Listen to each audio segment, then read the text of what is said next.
Hi, this is Jim with In Harm's Way Ministry. Uh, this is the third recording of part two of psychological first aid. So this is the second module, um, and I hope I'll get it right this time. Um, and so I hope you enjoy the information. This whole class is about an hour and a half long, put together if you do the first and second module. And so I won't try to make this one painfully long. Let's go to our whiteboard to get to our notes. I believe in the first module we stopped off on the slide 11, but maybe we'll take a little step back here to slide 10 just so everybody has a reminder, you know, of where this is at and what this was about, and so um, again, psychological first aid is just like any kind of other first aid. It's not meant to be lengthy medical treatment. It's not meant to be any kind of medical treatment. It's meant to be one person helping another person out. Okay, so this isn't psychiatry. This isn't psychology. This isn't something you're going to be practicing, on somebody's brain or anything like this. This is just helping another human being find where to go in their life, right? And after experiencing something yucky. And so, um, based on traumatic incidents. So, starting right here at slide number 10. Slide number 10. We're going to magnify that a little bit. You got Jeff Cooper and Cooper's Colors. I've been to 3 law enforcement academies, and we always talk about Cooper's Colors. And we talk about that as in awareness, a person's situational awareness, a person's awareness in how they walk around and things like that, right? And you have Jeff Cooper over here. He was a colonel in the USMC, but he was also a a editor at large in Guns and Ammo magazine. So big time shooter, big time tactical kind of guy, right? And so I like his quote here: "If you find yourself in a fair fight, your tactics suck." Right? That's absolutely true. You got to be thinking, you got to be planning ahead, you got to be situationally aware, and that's why we're here. That's why we're learning tonight, right? And so let's look a little bit over here at the right, though. I kind of like this little ditty over here more uh, on the right about Cooper's Colors. Let's see if I can pull it over for you. Okay, and so right here, it talks about the white zone as being unaware or unprepared or tuned out. So that's your standard teenager looking at a TikTok with the earphones in. Okay. And then yellow is relaxed and alert. That's me talking to you, drinking my root beer, um, just being chilling, looking out the window, relaxed and alert. Okay. That's condition yellow. Condition orange, aware of possible danger and ready to act. Now, those of us in law enforcement, in the military, and the protective type, professions, that's where we like to think we walk around at, aware of possible dangers and ready to act. But let's also take that and put that into like the medical field, okay, or the fire field. But let's look at medicine for a second. Let's look at your emergency room nurse, your critical care nurse. Um, they're alert and aware of possible dangers to their patients, right? They're checking their patients' vitals, they're watching their telemetry, they're watching their respirations, they're watching their O2 sats, they're watching how these things go, they're watching their vital signs of their patient to make sure they're okay, but if something goes wrong, they're going to be ready to act, right? And they're going to act quick. And so this level can apply to a lot of different professions in public safety and just generally in people, right? And not just public safety, but just in people. Aware of possible danger, ready to act. Okay. And red, threat identified, and um, and seeking a direction, deciding on what to do, right? Taking an objective stance. You're going to make a decisive decision because you've identified this threat. So that's condition red. And then black is that panic, freeze, breakdown. You're not making a decision. Now, in our last module, we talked about the OODA loop, right? Observe, orient, decide, act. Observe, orient, decide, act. And that would be that area where somebody was observing and orienting, and they're trying to decide, so they can act, but they don't. All right. And then they get back into the loop. Observe, orient, try to decide. Nope, don't have anything in my file cabinet to decide. Observe, orient. Nope, don't. And so they just keep looping. And that's where that freeze comes from. Okay. So we're going to take that situational awareness chart right there of just kind of people's normal behavior in life, and we're going to move it over here, and we're going to talk about it um, in relevance to trauma. Okay, and so somebody being exposed to trauma over here on 11. Now here's our little schematic that we had earlier in the last module, and that thing's getting really busy now, right? All right, so here's your bang, here's your event, here's your OODA loop, people trying to decide, observe, orient, decide, act, observe, orient, decide, act right here. And here's your brain responding to it. And then this red line is the cessation of the event. So that's when the actual physical obligation of you, the person, or the person you're trying to help has ceased in whatever is going on, right? And so now things are down the road and more things are just after the fact, but maybe not for them physically or emotionally, right? All right. And so now I'm superimposing our awareness levels on there, but don't think of them as awareness levels so much anymore. Think of them more as like stress levels. Okay, kind of convert them to that. All right. So white was I'm not stressed at all. Yellow, kind of mildly. I'm every day, not a big deal. Orange, hey, this is a little more intense. I'm doing stuff. Red is I'm kind of starting to red line here, buddy. This is not cool. This is traumatic. And black is I'm shut down. Okay.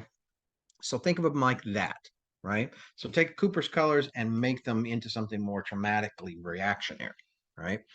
And then, so if somebody's over here in their OODA loop and they're trying to decide to act within the first immediate to 6 to 48 hours of an incident, just depending on what it is. And so they're immediately on hand at that incident and they're going through their OODA loop, they're probably orange or red, right? In stress levels, more than likely, right? And so, and all this neurology going on, now they've progressed on down the road. Now they've gone past the cessation of the event. Now, hopefully, in the recovery phases of this and the adjustment phases of this, they're going to start to back down a little bit, right? They're going to start to readjust and maybe go orange or yellow, hopefully, and and that's the way the human body reprocesses and cycles down after something like this. But let's say they're having a hard time doing that. And so they kind of stay red. All right. That's where you get the people who have high anxiety after something like this has already ceased. So what I'm trying to tell you is post-traumatic stress isn't unusual. That is the way your body is designed to act in in your brain to help you respond to things. Post-traumatic stress disorder is when your body's still reacting and you're way on down the road. You really should have come back in for a landing and reprocessing this stuff already. So if you're a week, 2 weeks out, depending on the nature of the incident, every incident's different, every person's it's different. But a week, 2 weeks out, and you're still having some issues, that are really intense, that's not unusual. 6 months, a year out, yeah, you've got problems if you're still having the same kind of, reactions that you were the day of. Okay. And let's say you're 30 years down the road and you see something that reminds you of the incident, and all of a sudden now you're reminded, now your heart's starting to race, your blood pressure's starting to go up, you're having intrusive thoughts about it, and well, you're 20, 30 years down the road, you're still suffering from some post-traumatic problems, right? And so that biological reaction to a threat that is no longer there physically, right? It's mentally there. Right, so you have a threat stimulus, and then you have a threat response. And if that stimulus and response are there in a logical way, the threat was there, it really was here, and you're having a threat response, that makes perfect sense, right? But that threat stimulus has been gone for a long time, and you still have a memory of it, or something jogs your memory of it, or triggers your memory of it, and now you're having a physical response to that trigger, or an emotional response or something. Now you're having post-traumatic problems, right? And so that's where we need to have people going and talking to professional counselors and getting that help to do processing and learning about their triggers, learning about what intrusive memories bother them, that kind of stuff. That is where we really, really need people getting in there and getting some good assistance like EMDR and other things like that. All right. And so it's important to know, but just immediately there after the incident, or even like a week or so after, or something like that, it's still pretty normal to be dealing with that kind of stuff, right? All right. So having reactions that are physical, emotional, or spiritual, all right, or behavioral. Those are common reactionary areas. All right. So let's look. We're talking about assessing the situation. So let's talk about assisting in a timely way. How do we assist somebody? You'll see a 1-to-1 ratio right there. Okay, like math, 1-to-1. Okay. And so that's me talking to you, one person talking to one person. All right, so a 1-to-1 ratio crisis intervention, one person talking to one other person. You want to help them feel as safe as possible. If there's a threat stimulus there, we need to get away from that threat stimulus. Okay. Meeting their needs, like Maslow's hierarchy of needs: food, water, shelter, that kind of thing, right? Safety. Emergency medicine. If they have an emergency medical problem or a medical problem of any kind, psychological first aid can take a back seat, right? They need to get their medical issues dealt with, and maybe you can go and help them. Maybe you can help, kind of coach them through some of this stuff. I mean, that might not be bad, but um, but their medical needs are paramount there, right? Okay. um, Supporting, acknowledging their experience, and ensuring that they're not walking through this alone. That's very important. Now, having that buddy with you is an important thing. All right. And so resources, referring them to the next higher level of care or resources you have. Make sure your resources are good, that you've checked them out, not just hotline off of Google, right? All right. 13. So, pardon me, my throat gets a little dry. Root beer. All right. So 13, in the area of communicating, okay, it's not just speaking to them, but listening to what they have to say. And so we're going to go from our little model on the left side right here, and we're going to go over to the right side where we've expanded the communication area a little bit. And we're going to talk about an acronym called SOLAR. And that means square off, open up, lean forward, acknowledge, and repeat. All right, let me make that a little bigger for you so you can see it. All right. So what square up means is I'm not bladed off to you, right? I'm kind of just straight up. My shoulders aren't bladed to you. If we were standing, I'm not standing in a combative, sportive type stance or anything. I'm just straight up to you, right? I'm presenting myself. You can see everything about me. I'm not closed off, right? Open up. I'm not closing off my hands or anything or crossing my legs. I'm open to you. And leaning forward. I'm kind of leaning in, and I'm going to acknowledge what you're doing. Most acknowledgement I'm going to do is nonverbal, right? No, yeah. Hmm.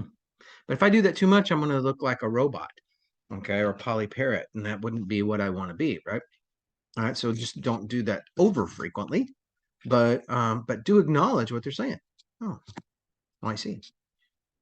Hmm. Tell me more about that. And so you don't want to be completely silent, but you don't want to be jibba jabba either. Okay. Uh, Acknowledge them. Acknowledging what a person's saying is good listening. That helps them to know that you're actually paying attention, right? And repeating. So in repeating, we're going to talk about reflection of emotion, summary, and paraphrase. Let's talk about summary and paraphrase just for a second. So somebody comes up to you and they just blurt out this minute long worth of stuff. This happened and that happened, and we were on the ambulance together, and I always work with this guy, and he forgot the hyperbaric trochanting calculator, and I sent him back to the truck to get it while I was working on this patient, and he didn't put the hyperbaric trochanting calculator. I'm a cop. I'm not an EMT, so I have no idea what that really is. I just made that up. Yeah, I sent him back to get the hyperbaric trochanting calculator, and it wasn't on there. He didn't put it on there. He was supposed to restock, and now this guy is dead because of it. I'm so angry at him. Right. So I have just told you this long, long thing, right? Right. Now, if I summarize that, then I'm going to say it right back to you, just like you said it to me. You're really upset because he didn't put the hyperbaric trochantic calculator back onto the ambulance like he was supposed to. And he's always doing stuff like that. And then you feel that you lost it. So I'm going word for word back to you pretty much what you said. Or I can say it in summary or I paraphrase. Sounds like you're pretty upset because he didn't put the tool back that he was supposed to. And he's done that before. And maybe you lost the guy you think because of it. Yeah, that's right. Okay, so we summary paraphrase it. So I took a big chunk of stuff that just got barfed out on you and made it littler, okay, by paraphrasing. But they hear what you're saying. They know that you understand what they just said, right? And that's important for people to understand that what they're being communicated to, right? And so you're building credibility because with them because they know you're really paying attention, right? All right, and so paraphrasing that's important, right? Reflection of emotion instead of summary paraphrasing after that whole thing, right? The person barfs all that all out on you. He, blah blah blah. He did this, and the parent crow cancer, he didn't, yeah, etc. Right? And then you say something like, "Sounds like that made you pretty upset." You know, well, darn right, I'm upset. See, you're acknowledging their feelings as versus their words. That would you can say it like this. That probably would have made me upset too. Yeah, exactly. That's another way to acknowledge it, right? Unless it wouldn't have, whatever you're talking about. But uh, another way to reflect people's emotions is if they're happy about something. You look pretty happy about that. You're at the birthday party with your kids and they're blowing out their candles, right? And they're opening up their presents. Oh, that present made you happy. You look so happy. I am happy. You know, you're reflecting emotions, right? And so we teach people from the very early age to try to control their anger. Anger is like the number one emotion we try to teach people to control, even from a very early age, because we're afraid it's going to lead to misbehavior, physical violence, just all kinds of bad, naughty stuff comes when anger gets out of control, right? And so we're teaching our kids from very, very small to control their anger, you know, and so as adults, we look and we most of the time we think that anger is a very bad thing to be. Now, unless you're in my occupation where anger can kind of be a superpower.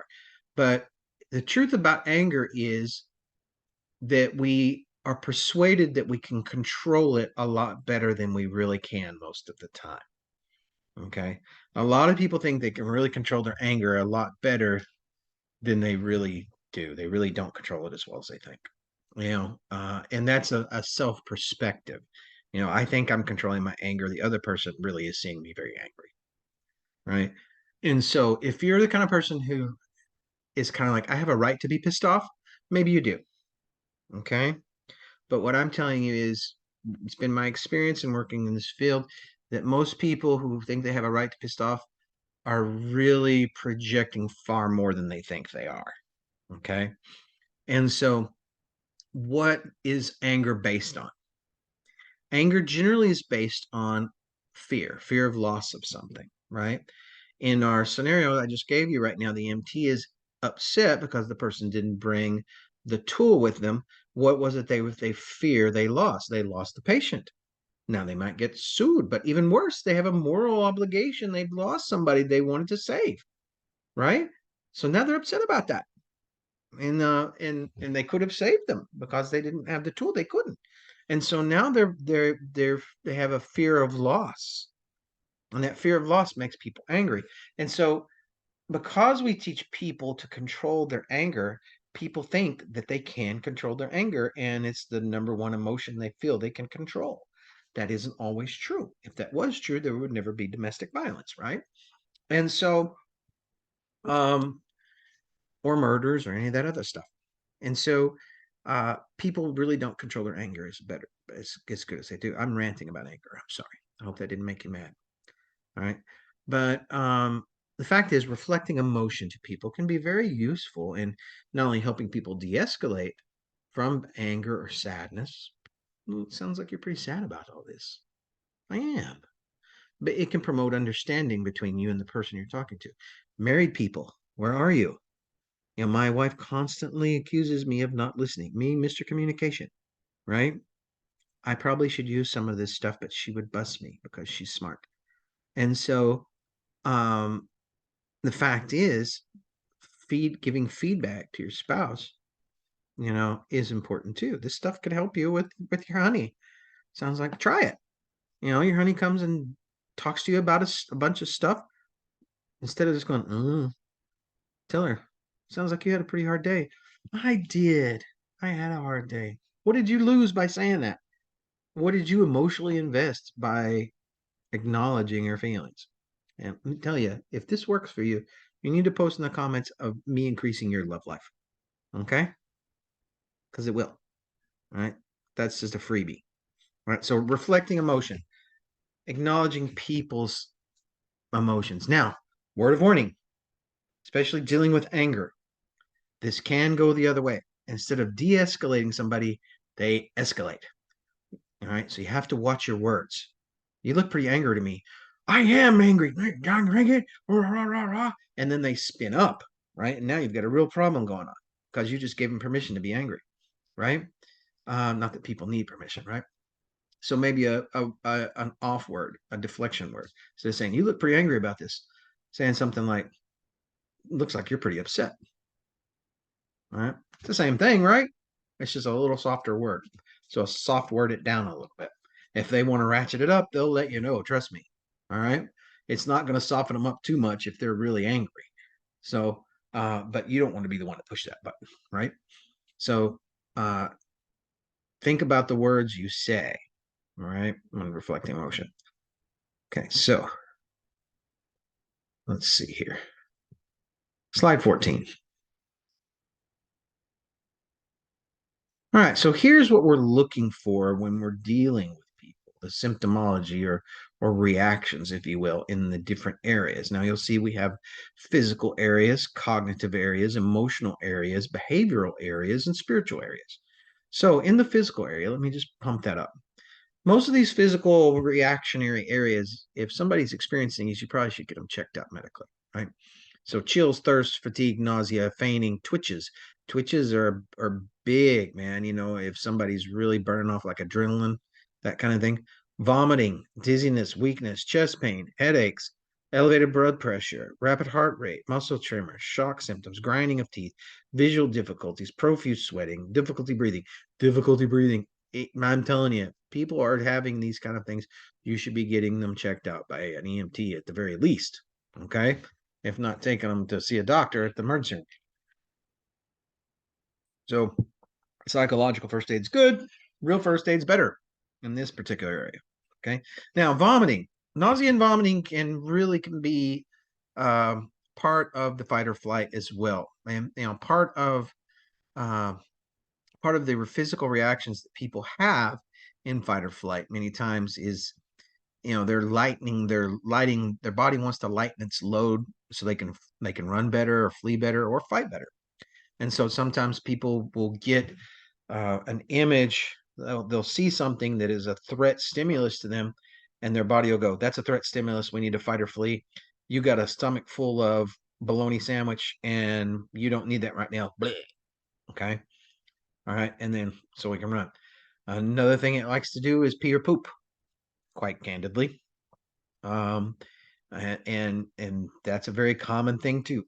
So people have these biological reactions where they're excreting, from it because their body is trying to lighten its load, and they're not used to that kind of, it's a normal reaction to an abnormal circumstance, an abnormal threat response, right? They're not getting threatened like this every day. And so their body's like, okay, we're dumping this before going to light speed, Han Solo. And now they think maybe they're sick. Something's wrong with me. What do we teach little kids? If you throw up, you're sick. All right. And so I just threw up. I must be really upset. Well, you are really upset, by the way. If something like that happens and you puke, your body has triggered you psychologically into fight or flight, right? So yeah, you are upset. All right. Um, so those kinds of physical reactions increase blood pressure and um, heart rate, very common, you know. And so, physical reactions are the first that you will see in this kind of stuff most of the time. So cognitive reaction, confusion, nightmares. Nightmares are very common. Your body, when it finally gets to sleep, Most people have trouble going to sleep in the first 48 to 24 to 48 hours after something like this. They get the pancake syndrome, they go lay down, they can't sleep, so they flip and they flop and they flip and they flop. And it's best just to get up and do stuff, you know. And but nightmares, the mind continues to reprocess even when you're asleep, and so it will reprocess your emotions out. That's why journaling is really good for a lot of people, to get their emotions out before they go to bed. But your mind will continue to reprocess many times, even though you're not conscious. And these nightmares will that's where they come from. You know, your brain's reprocessing. Hypervigilance. We talked about that a little bit with Cooper's colors, right? Um, and people are still in condition red when the threat is no longer there, right? Suspiciousness, intrusive images. Intrusive images are not exactly flashbacks, right? A lot of people think flashbacks are like like my generation, we're kind of like, oh, the guy that came back from Nam, he's having a flashback, he's crawling under the table, and he's not even here anymore. He's in the fight and he's low crawling through the living room. That's not a flashback. That's a hallucination. Okay. Flashbacks are basically intrusive images that a person remembers, and they start to have a biological reaction to it.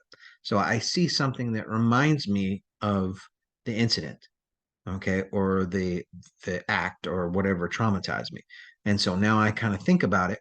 But if I don't have a physical reaction to it, or really, it's really just an intrusive thought, right? It's really just something that kind of preoccupied me for a second or two, right? And then I drive on. But now I kind of get into it, and I'm really kind of getting into thinking about it. And all of a sudden, I start kind of reacting biologically to it. My heart rate will start to increase. My blood pressure will go up. Maybe I'll start to sweat a little bit. I'm actually having a physical reaction to an image in my mind that isn't even there anymore. Okay, it's not in front of me anymore. I'm just thinking about it, right? Now we're starting to get into flashback territory. Okay. And from there, if you keep going, if people really are having issues and they're really breaking down, you could end up progressing into hallucinations, right? But what I've just described to you is basic. It's kind of your basic PTSD process, really, more or less. And so intrusive images are something that we need to help people with and help them reprocess those out by talking about them. There's therapies that can deal with that, like EMDR, eye movement desensitization reprocessing. There's a lot of different things that we can do to help people. And sorry about that. And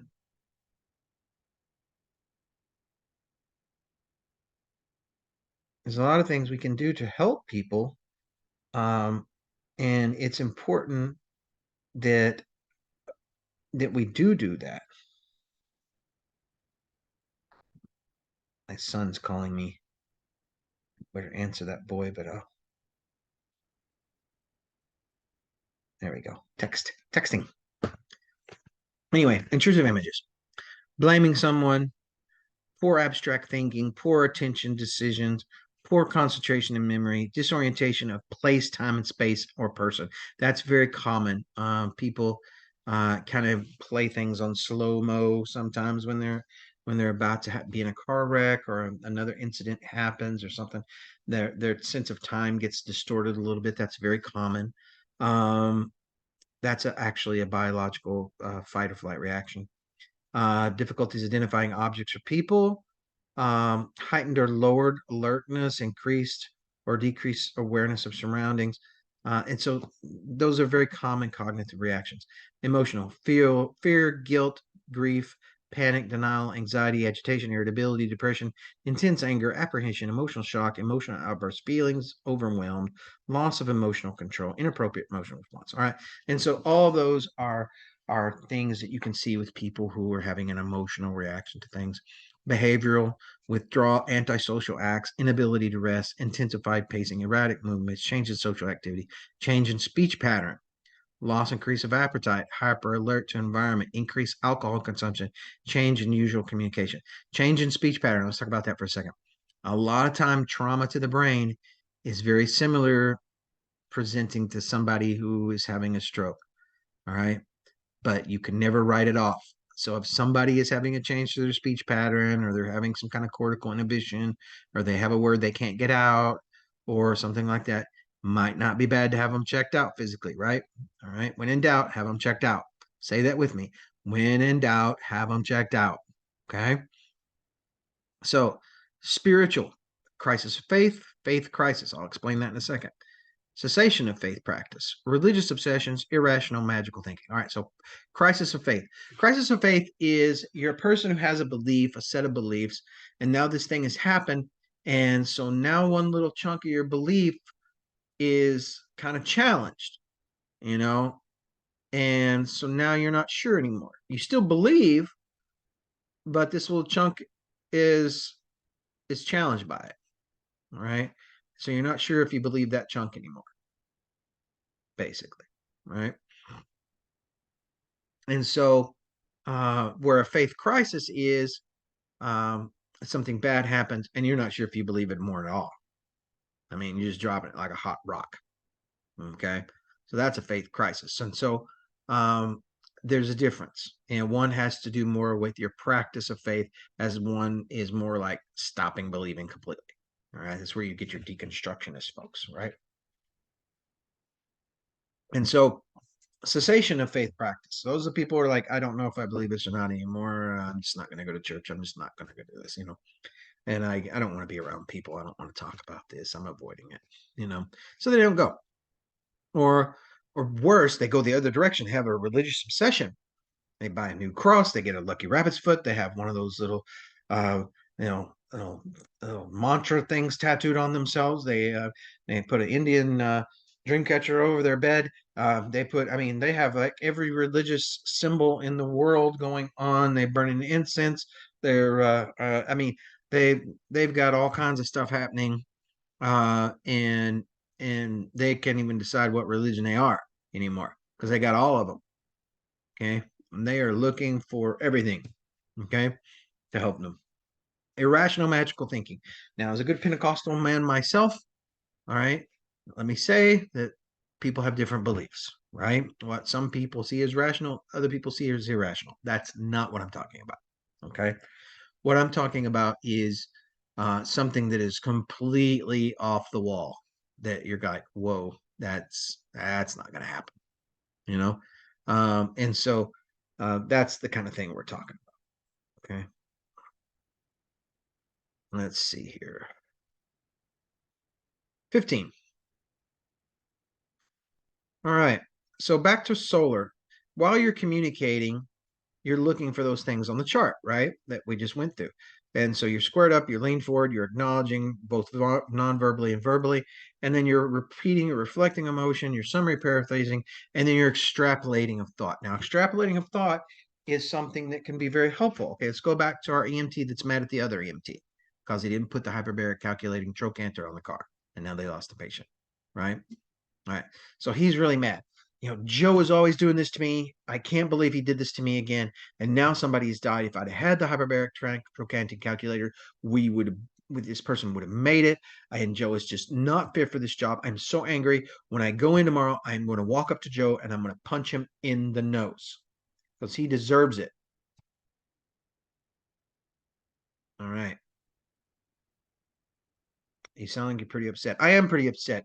Joe's been messing up. They should have never kept him on board. He should have never got past his Pro B period. And he's not good. I get that. I get that. And maybe that sounds like that's true, but understand this. Okay. What you're telling me is you're going to walk up and punch him in the nose tomorrow. That's right. He deserves it. He's going to get punched in the nose. That's how we do business. Do you think, if you walk up and punch him in your nose, your boss might have a little bit of a problem with it, especially if he fights back? You know, um, now fights breaking out in the ambulance bay there. Did you lose your job? I don't care. I was looking for a job when I got this one. Johnny Paycheck style. There's more fish in the sea. What if Joe pressed charges on you for assault? Then now you got an assault beef, and that'd make it a little hard to get in that job. Are you willing to lose your entire profession just for the likes of Joe? Extrapolation of thought. Okay. What I just proposed a question. Very rarely do you pose questions in psychological first aid.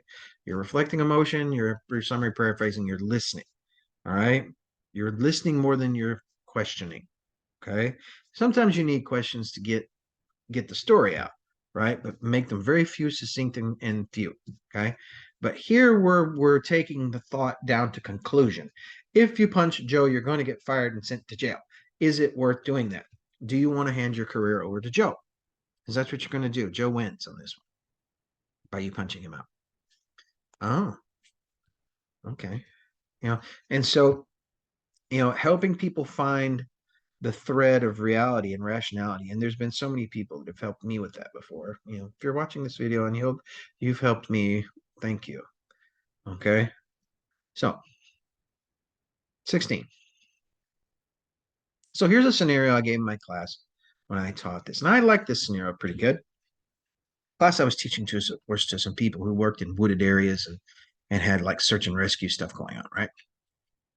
And so here's the scenario. You have responded to the scene of a search and rescue where a 2-year-old child walked away from a campsite, but was later found safe after a protracted search of 8 hours. So that's a long search. The child is fine and has been medically cleared at the scene and not in need of further treatment. The total incident has been going for 10 hours. The family searched for 2 hours before notifying authorities. You are speaking with the mother of the child who clearly blames the father for not keeping watch over the child. However, her reaction is based out of fear. That makes sense, right? They must decide whether to pack up and go home or stay for the rest of their trip. However, things are tense between them and they are physically and emotionally exhausted. Driving right now would be a bad idea for several reasons: fatigue and the potential domestic confrontation on the road. Your focus items are: is this a crisis or a critical incident? Well, it's kind of a little bit of a both, right? I mean, we have a lost child and we had to have a search and rescue team out. So we kind of walked over into from the crisis into critical incident, really. All right. And is it your focus to solve their relationship or marital problems? Let's just say dad really is a bad babysitter, bad dad. Let's say he's a bad dad, bad husband. Are you going to fix that right here? No. Okay. What is an issue is if they break camp, pack up for 2 hours, and then drive back to 3 hours to wherever they're from, have a wreck on the road, or worse, they get in a fight, and now it's DPS's problem, right? What we need to encourage them to do is maybe get a hotel, maybe even separate rooms for the evening, right? And so that's not a bad thing. And so our conversation will go toward that way, but we'll do mostly listening of this lady who's mad at this guy, right? And maybe we'll use reflection of emotion, maybe we'll use paraphrasing back, all right? But at some point we may have to say something in extrapolation of thought, whereas if you go home tonight, aren't you going to be tired, and isn't there going to be an increased risk that you have a fight with him? Yeah. All right. So why don't you let us help you get a room? Right. Okay. And so that's the end result of that one, right? And so so that is basically psychological first aid in a nutshell, more or less. So slide 17. All right. So following up with resources, the last phase of assessing, assisting, and following up. What are some useful resources in your area to give people who have been through a traumatic event? Make sure you have that information on hand, ready to go. I like to kind of keep mine in my little phone, right? Google Docs, I can put them on there and contact, use contact information on there.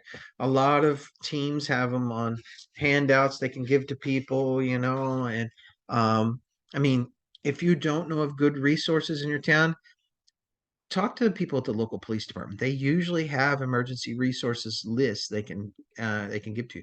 Talk to the local community health. They usually should have something like that too.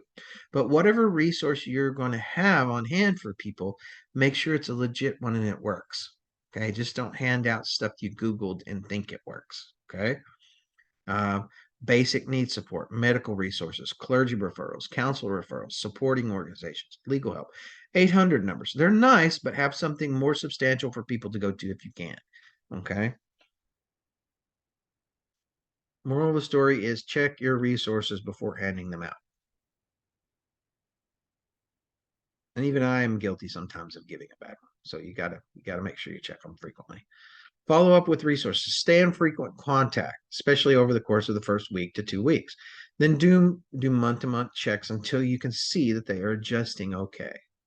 You know, especially if you refer them over to a counselor or something. Then month to month is probably a little bit okay. And then eventually you can kind of drop off. All right. Suicide intervention. A separate and distinct class with different dynamics. Notice we didn't talk about suicide intervention in this class. Okay. It is a separate class with distinctive things. Okay. I mean, honestly, much of what you learned in this class, you can apply to that. But I really, really recommend that you go and you get further training. And suicide is one of the leading causes of death in America, other than medical and accidental, and then of course homicide. But but as far as like outside of medical, it's like the leading cause of death. I mean, ranks between like ninth and 10th leading cause of death every year. And so, and it's just getting more difficult. And so I really encourage you to get more training in that area. There are a lot of good suicide intervention models out there, like QPR, question, persuade, refer, um, uh, assist. I mean, there's a lot of them. And so uh, it wouldn't it wouldn't be bad just to uh, Google that, and see where you can find it in your area and learn it. I'm going to post one, but it's more biblical based after I get through writing it, called "Do Thyself No Harm." But I haven't completed that yet, so that's a little ways out. But please seek out that kind of, if you're going to be in this kind of area and do this kind of work in public safety, you need that kind of education, because you're going to run into it. All right. 20, building your resources. Google it. Google your area. And one of the interesting is, you might, if you're Googling counselors, especially, Psychology Today is a magazine that will have a search engine for counselors in your area in it. And so and it's pretty accurate. I use it pretty frequently myself. And so Psychology Today magazine has that kind of good search engine in there. So but whatever resources you're doing, is it a trusted resource? Have you used it before? Is it functioning now? Will the resource accept new people? Is the resource available 24/7? Is it more than just an on-call hotline? Okay. Those are the things you need to think about in building your resources. Okay. And lastly, if you have any questions, you can get a hold of me at Harm's Way Ministries at gmail.com. And I'm Jim, and I'm so happy that we got to spend some time together, and then I finally re-recorded this without too many mess ups. Um, God bless you, and uh, and I give credit in that little print down there to a lot of people that I quoted in this presentation, and so please check that out, and you know just thank you for being interested in helping your fellow man and alleviate suffering, and I hope you do that well and without problems, and just good luck to you. And if you need anything, of course, that's where you can get a hold of me. But God bless you, and uh, good luck. Bye bye.